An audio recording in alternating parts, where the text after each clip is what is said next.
married or in a committed relationship? Looking for real advice on having love and enriching your relationship? You are in the right place. Welcome to The Couples Expert with Stuart Fensterheim. Hello and welcome to the Couples Expert Podcast. It's Stuart Fensterheim, the Couples Expert.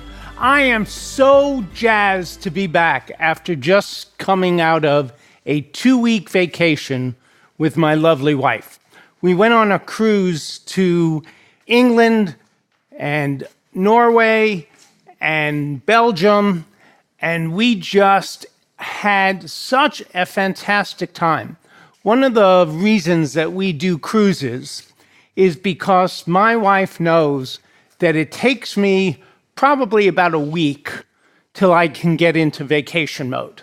So what we always do is we go wherever we're going to pick up the boat, and we spend 2 or 3 days there just sightseeing and doing some of the scenes. And we landed in London. I had never been in London before, so it was really exciting for me to really be in the British UK, because when you're there, you recognize all the photos and pictures you've seen all through your lifetime, and now you get to see it in person. And we saw the changing of the guard.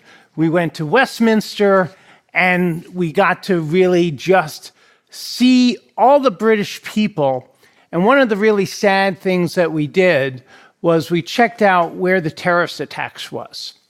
And I have to admit something, because going on this cruise was a little different for me this time than in other cruises that I've been on.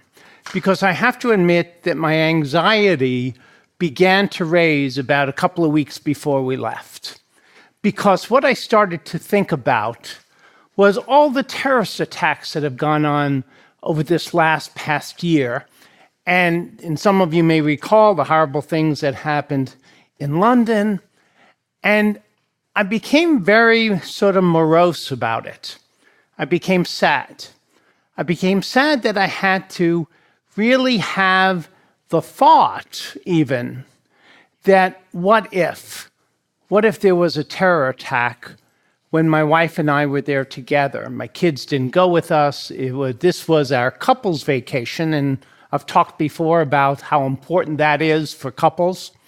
And what if? I feel so angry that I even had to worry about it. But what kept me going, what kept me really being able to still enjoy myself, was the concept that I'm not going to let them win. And winning would have been not going. Winning would have been for me to let my anxiety get in the way of us having this adventure of a lifetime, this adventure of a relationship. One of the reasons that we do cruises is because on a cruise, you will know what your relationship is like. Because on at least the cruises that we do, we don't get the internet. We don't use our phones. What we use our laptops for are downloading photos, but we don't have access to that. So one of the fun things that we do is we go to internet cafes, and we send quick messages to our friends and our family about how much fun we're having. But the majority of the time is just the two of us. It's why cruises is such an exciting thing for a couple, is you will know what kind of connection you have.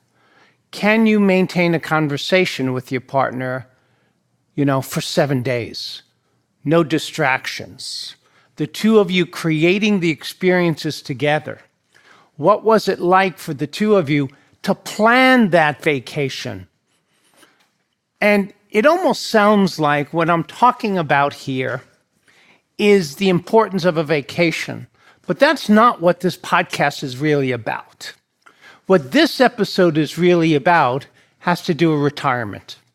And how this vacation has to do with that is because what my fantasy is, and one of the things I'm going to do in this podcast, in this episode, is differentiate between the fantasy and the reality of what it's like to be retired.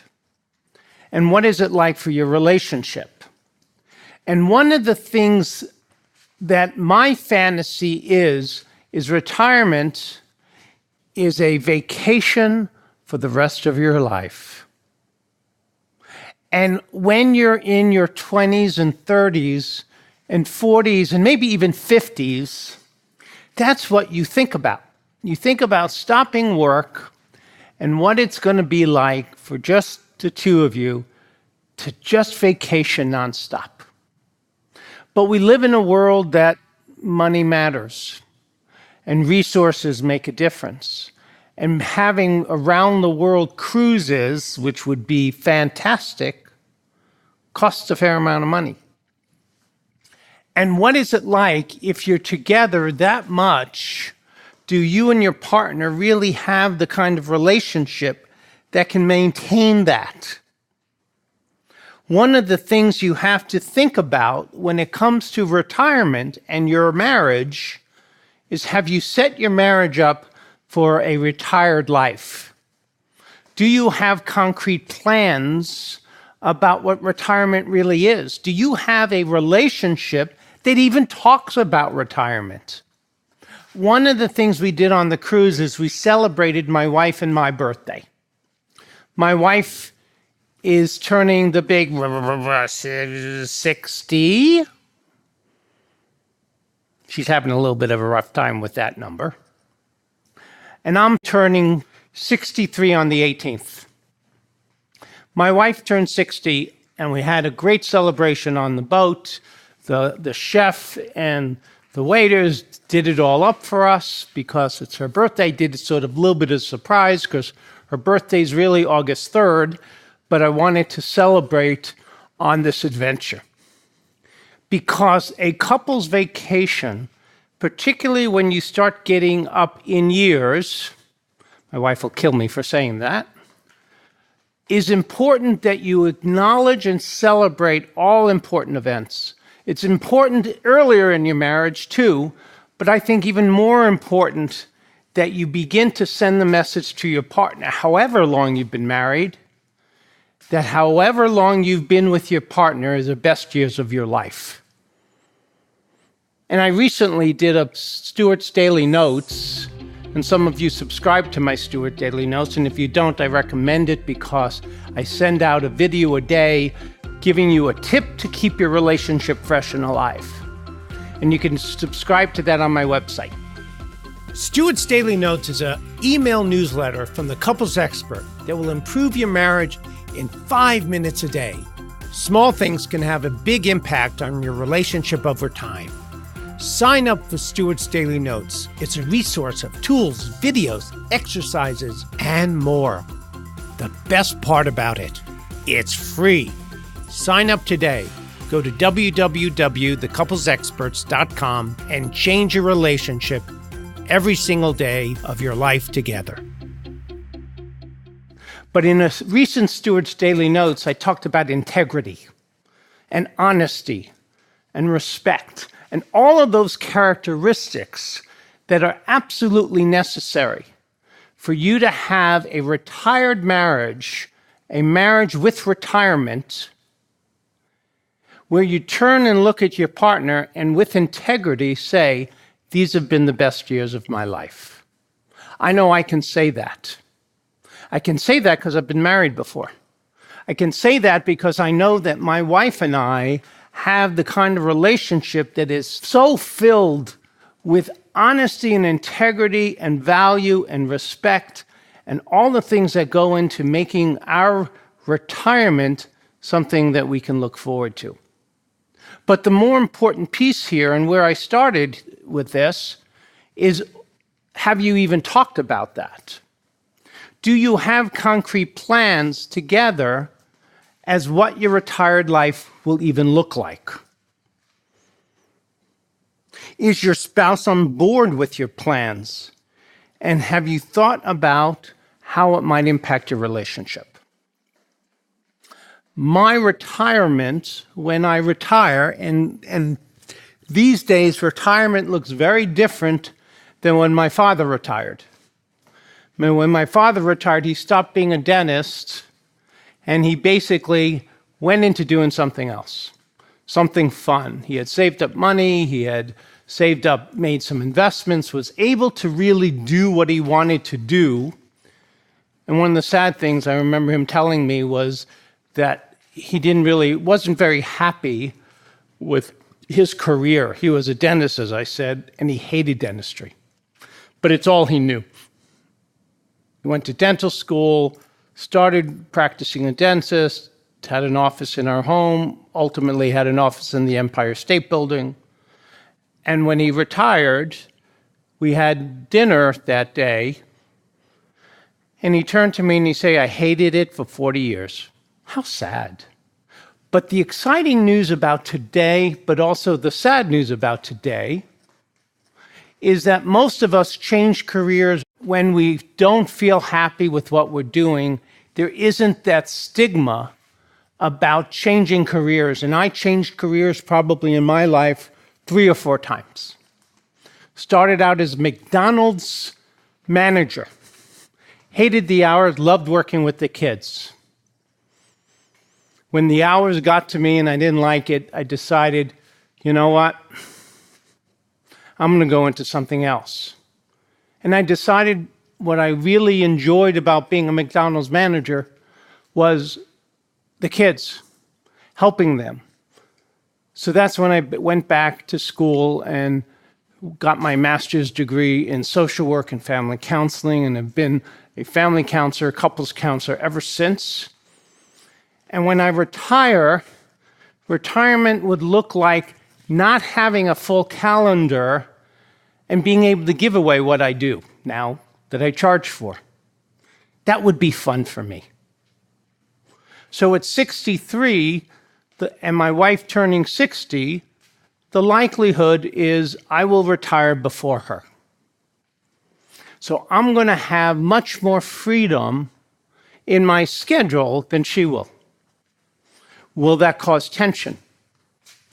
Will that cause us to begin to talk about some trust issues? If we haven't done the work ahead of time, I guarantee you it might do that. And I guarantee at times my wife might turn to me and say, "You don't understand the pressure I'm on. You're not working. You can just sit around and do nothing." Well, the truth is, I'm not going to sit around and do nothing. I'm going to do the things that I enjoy. But one of the most important things in my life is time spent with my wife. And I am going to have to accept the fact that my wife will be working when I'm able to lie in bed and get up whenever I want. Will she be jealous about that? Will I be upset if she makes the choice to continue to work even if I'm retired, when financially we probably can manage it, but what about benefits?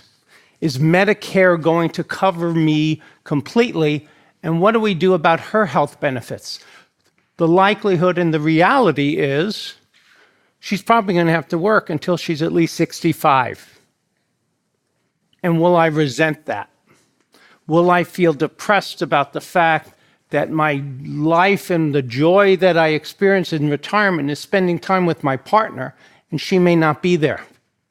I have to be able to understand, and if we haven't discussed it, if we haven't talked about it, will that pull us apart?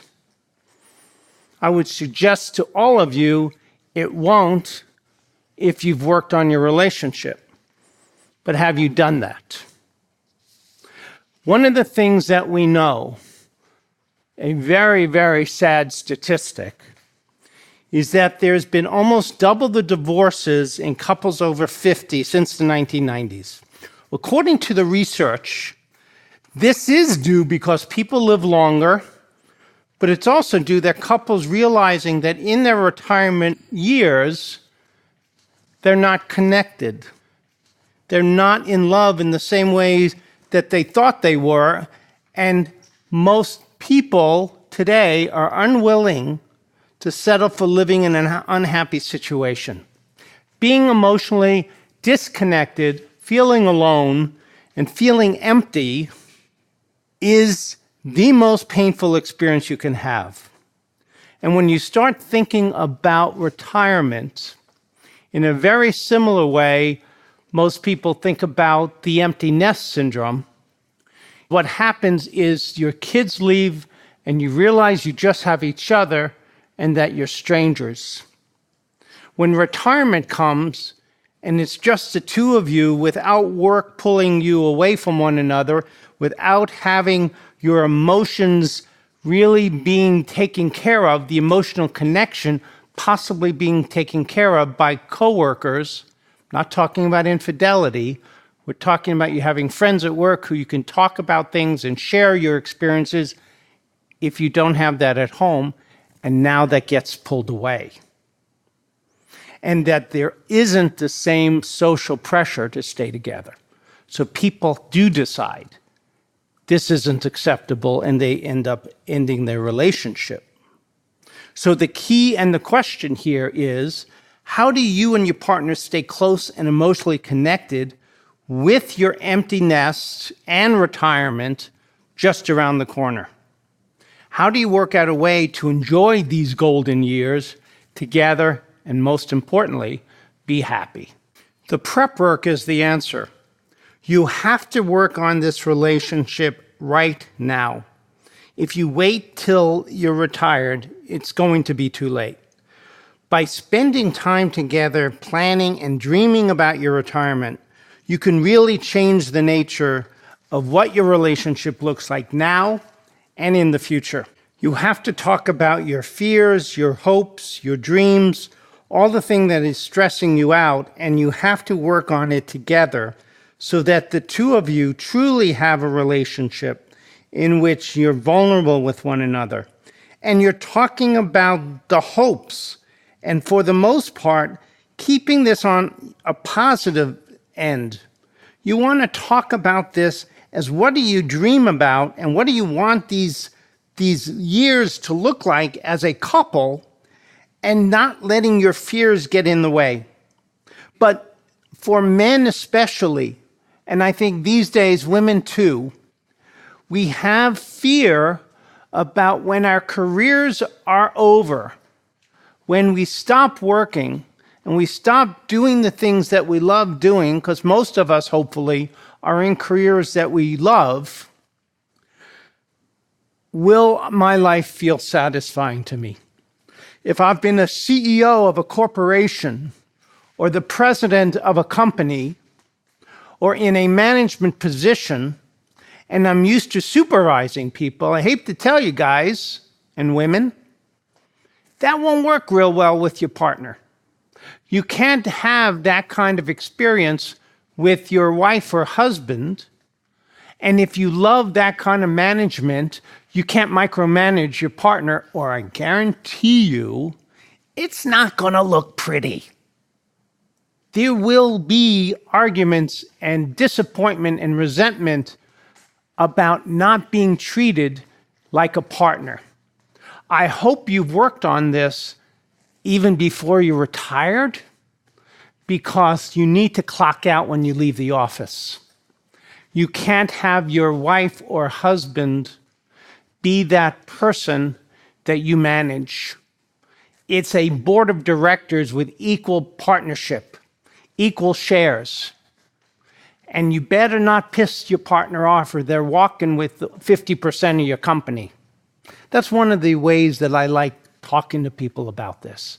You need your partner like you need breath in your lungs. And if your partner's not there, you stop breathing.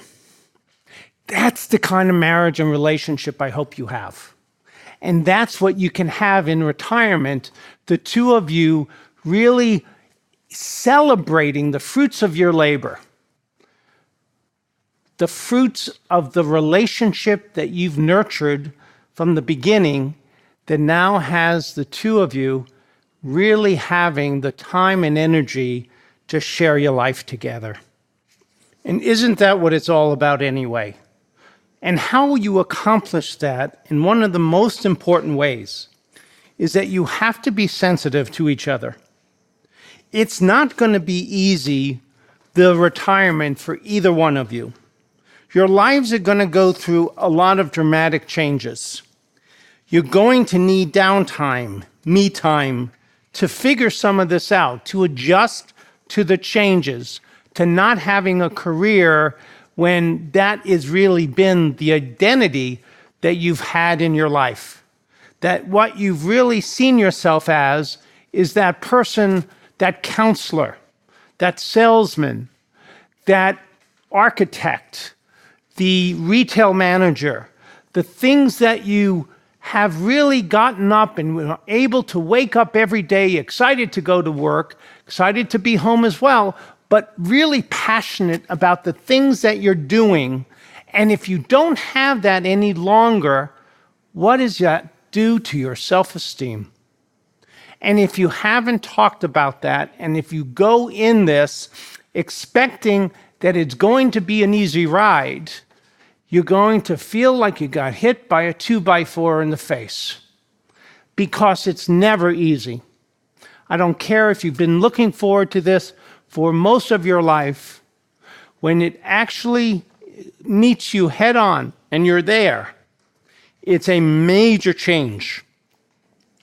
And boredom sets in sometimes. And your relationship struggles quite often in the beginning, until the two of you really have done the work that's necessary to figure out what is it going to take to have both of you feel excited about your life, to see this as a new adventure, to see this as something that's really wonderful for both of you. Stay healthy.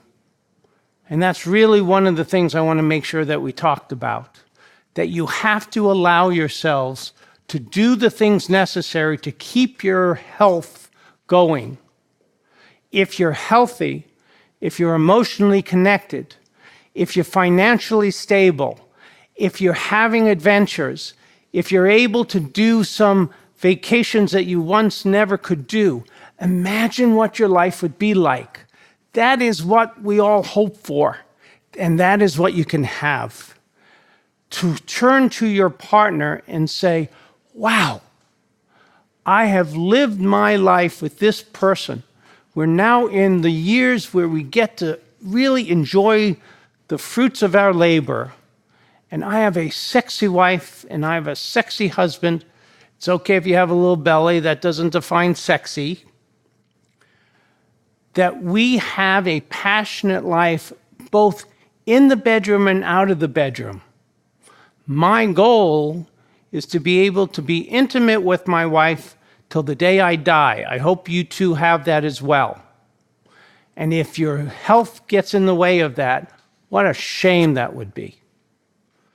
If your emotional disconnection gets in the way with that, what a shame that would be. I want the two of you to have an affectionate life, a passionate sex life, an adventurous time, ability to communicate and talk about whatever matters to you and talk about the world and talk about what you want to have your legacy to be with this world. Do you want to give to the poor? Do you want to volunteer? Do you want to do therapy dog stuff like my wife and I have in our mind with our dog Jax? What we want is to be able to give back our way. The two of you should be able to do that as well. And the only way that that happens is if you're communicating on it, if you're talking about this. And the more that you work on your communication, but let me be clear about something with communication and communication skills. So many people come to see me and say, we're here to learn communication skills. And my response to them is, no, you don't need to do that. You need to learn connection skills. Because if you're connected emotionally, if you're authentic, if you're vulnerable, communication typically comes easily. And if you have a little bit of difficulty in that area, you can look it up online, truthfully. It's all about the emotional connection. So if you're emotionally connected, your communication typically will take care of itself. And if it is a little bit of a struggle, work on that now. be a couple that communicates about everything that matters to you, the world as well as your own lives. And if you meet your challenges head on together and talk about these things from a position of unity and closeness, you will be on the same team and you will have an exceptional marriage or relationship where the two of you are in this together. I really thank you for joining me again this week, and I'm really hopeful for all of you that you'll be able to take some of the lessons here. Some of the comments that I've made, some of the comments I've had is that these podcasts really do help benefit you guys, opening up new dialogues, and that's really what I want from this. So thank you again for joining me, and we'll see you next week on the Couples Expert Podcast. Take care, and as always, stay connected. Bye-bye. Thank you for listening. This episode has ended, but your journey continues. Head over to www.thecouplesexperts.com to access all the links and resources mentioned in this episode, as well as bonus content exclusive to podcast listeners. Enjoyed this episode? Why not hit subscribe now and never miss an episode?